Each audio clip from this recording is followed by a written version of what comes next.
Assalamualaikum warahmatullahi wabarakatuh. Saya Muhammad Ilhani Desa Putra, NIM 2032358, Prodi Teknik Sipil. Di sini saya akan mempresentasikan mata kuliah Teknologi Bahan dengan materi semen Portland. Semen adalah hasil industri dari panduan bahan baku, batu kapur atau gamping sebagian bahan utama, dan lempung atau tanah liat atau bahan pengganti lainnya dengan hasil akhir berupa padatan berbentuk bubuk atau bolt, tanpa memandang proses pembuatannya yang mengeras atau membatu pada pencampuran dengan air. Di sini terdapat dua bahan baku dari pembuatan semen. Yang pertama, batu kapur atau gamping adalah bahan alam yang mengandung senyawa kalsium oksida atau CaO.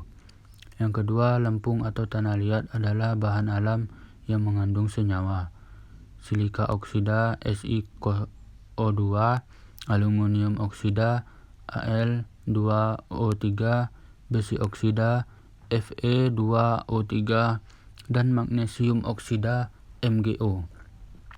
Untuk menghasilkan semen, bahan baku tersebut dibakar sampai meleleh, sebagian untuk membentuk selingkarnya, yang kemudian dihancurkan dan ditambah dengan gips atau gipsum dalam jumlah yang sesuai. Pada abad ke-18, ada juga sumber yang menyebut sekitar tahun 1700-an Masehi, John Smeaton, insinyur asal Inggris, menemukan kembali ramuan kuno berkhasiat luar biasa ini. Dia membuat adonan dengan memanfaatkan campuran batu kapur dan tanah liat saat membangun Menara Suar Eddystone di lepas pantai Cornwall, Inggris. Ironisnya, bukan Smeaton yang akhirnya mematenkan proses pembuatan cikal bakal semen ini, akan tetapi Joseph Aspdin, seorang insinyur kebangsaan Inggris, pada 1824 mengurus hak paten ramuan yang kemudian dia sebut semen Portland. Semen Portland diproduksi untuk pertama kalinya pada tahun 1824 oleh Joseph Aspdin. Dinamakan semen Portland karena warna hasil olahannya setelah membeku mirip dengan tanah atau batuan yang terdapat di Pulau Portland, Inggris. Hasil rekayasa Joseph Aspdin inilah yang sekarang banyak dipergunakan sebagai bahan perekat bangunan saat ini.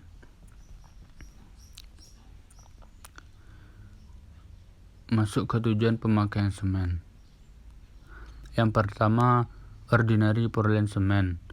Yang kedua, moderator sulfat resistance. Yang ketiga, Hicks early string cement. Yang keempat, low head of hydration cement. Yang kelima, Hicks sulfate resistant cement. Yang keenam, super Hicks early strength Portland cement. Yang ketujuh, colloid cement. Yang ke-8, blended Portland cement. 9, semen Portland pozzolan. Ke-10, semen alumina. 11, semen putih. 12, jenis semen lain yang ada dan masih relatif baru adalah seperti masonry semen dan mixen semen. Ke-13, oil wet semen atau semen sumur minyak adalah semen khusus yang digunakan dalam proses pengeboran minyak bumi atau gas alam, baik di darat maupun di lepas pantai. Proses pembuatan semen. Proses pembuatan semen dapat dibedakan atas dua macam. Yang pertama, proses basah. Semua bahan baku yang dicampur dengan air dihancurkan dan diuapkan, kemudian dibakar dengan menggunakan bahan bakar minyak bakar atau bunker crude oil. Proses ini jarang digunakan karena masalah keterbatasan energi BBM. Yang kedua, proses kering. Menggunakan teknik penggilingan dan blending, kemudian dibakar dengan bahan bakar batu bara. Proses ini meliputi 5 tahap pengolahan, yaitu 1. Proses pengeringan dan penggilingan bahan baku di rotary dryer dan roller mill. Kedua, proses pencampuran atau homogenizing raw mill untuk mendapatkan campuran yang homogen. Ketiga, proses pembakaran raw mill untuk menghasilkan terak atau klinker, bahan setengah jadi yang dibutuhkan untuk pembuatan semen. Yang keempat, proses pendinginan terak. Yang kelima, proses penggilingan akhir, di mana klinker dan gypsum digiling dengan semen mill. Dampak lingkungan dan sosial. Berdasarkan bahan baku dan bahan bakar yang digunakan serta proses produksi penting yang dilalui atas, semen mempunyai dampak penting untuk komponen-komponen lingkungan seperti diuraikan di bawah ini. Yang pertama, lahan. Dampak yang bersifat merugikan adalah penurunan kualitas dari segi kesuburan tanah akibat penambangan tanah liat.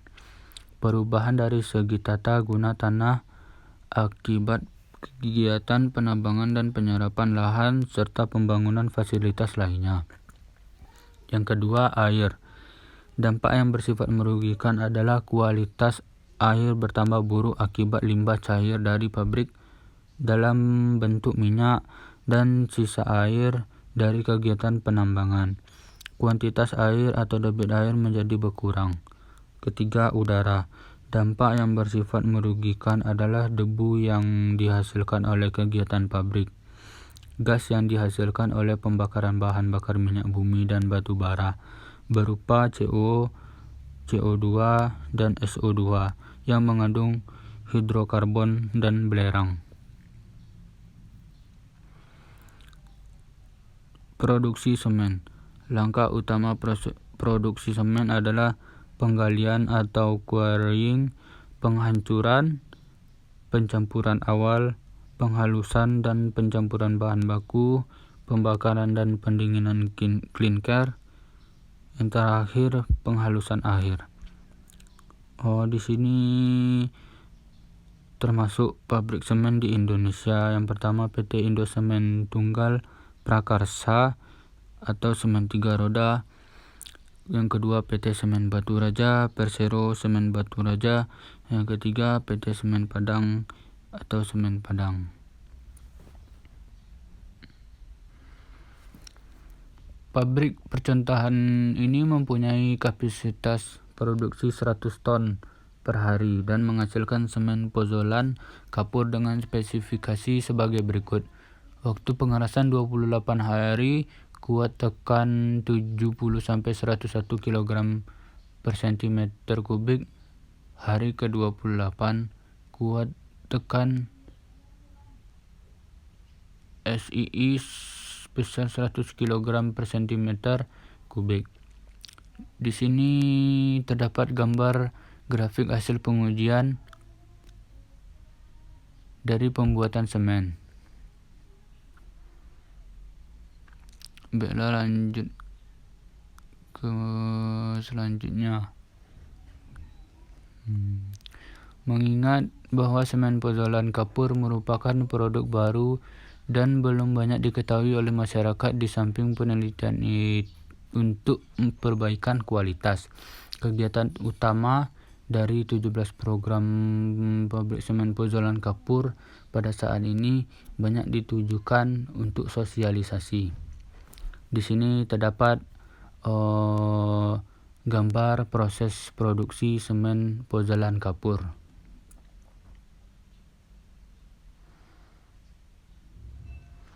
Mungkin sekian dari presentasi saya. Kurang dan lebih saya mohon maaf. Assalamualaikum warahmatullahi wabarakatuh.